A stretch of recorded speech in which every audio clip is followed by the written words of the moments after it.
It is every parent's worst nightmare. Your child is sick and there is nothing you can do to make them better. That is a scenario Michelle Moon, an Oregon mom, faces right now with her 5-year-old daughter, Juliana, who is diagnosed with a terminal illness. But the family has gained national attention for saying that they will allow their daughter to make the decision of whether to go to the hospital next time she's sick or to stay home and potentially die. Right now, this little girl is in hospice.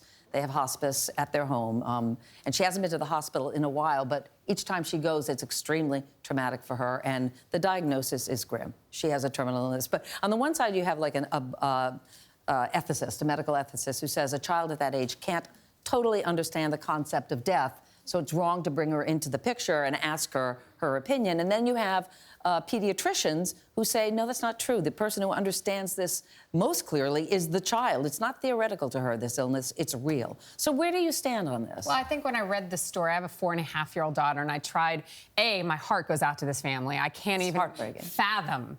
And when a kid has a cold, I lose it, and I can't even fathom what this family is going through. It is terrible. But when I look at my 4.5-year-old, I don't know if she's emotionally evolved or mentally evolved to make this choice. It's such a big burden to put on this child. And I think as a kid, you want to please your parents, and you see what's going on around you. And I wonder, and I like I said, I can't speculate. This is so painful for them, but maybe she wants to please them. Like she sees the pain in their eyes. You never know. And that's why you have to trust the family and the doctors in this case, because some kids are just wise beyond their years. And hopefully this kid just really understands. And this is all she's known her whole life, I'm sure. But I get choked up even thinking about this. But it's I can't help. Sorry. Well, I knew a little girl named Annie this was years ago, my boyfriend's sister, and she had a terminal illness. She was born with one kidney, and that was before kidney transplants were something that were commonplace. Now they are, thank goodness. And she knew her outcome, and she was wise beyond her age, mostly because she spent almost all of her life with adults who were treating her, so she had a different understanding of life. I'm not saying, I don't know where I would come down on this, because you're always hoping for the best for your child and thinking, I'm going to be the miracle. But on the other hand, these parents seem like very loving parents. They've talked this decision through with their doctors and with their daughter, so all we can do is pray for them, really, at this point, is just pray for them. Heart goes out to them. That's so hard. Yeah.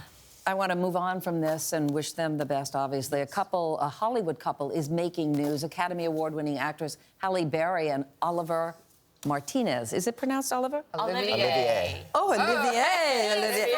He is so gorgeous, but so is she. After 2 years of marriage, they filed for divorce earlier this week, citing irreconcilable differences. But, of course, the sources have speculated that he was intimidated because she's the breadwinner in the relationship.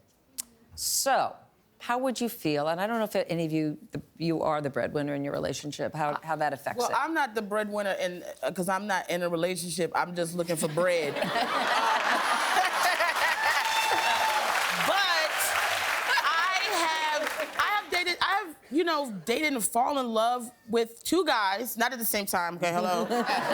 but two guys who were not making the money that I was making, and you would take them out to dinner. I would do that a lot, take them out to dinner, or, do you want this shirt? And even though I didn't have a problem with it, I noticed that their confidence was down, the way they responded to me was down, and that when we finally separated, it was all because, you're overpowering me, you're just too powerful. So I think it's still an issue with men. It's a hit to I think it depends on, I think it really strongly depends on the man. My husband is the breadwinner in our house, but we don't see each other as you're the breadwinner and you're not. We're partners in our relationship financially and emotionally. And I think in that situation, there was something else happening there, because I think that men nowadays, modern men, and I see it around me, can really handle a woman who's strong and independent and financially secure. I think we're moving away from that, Like you and your husband, we see a little bit difference in this.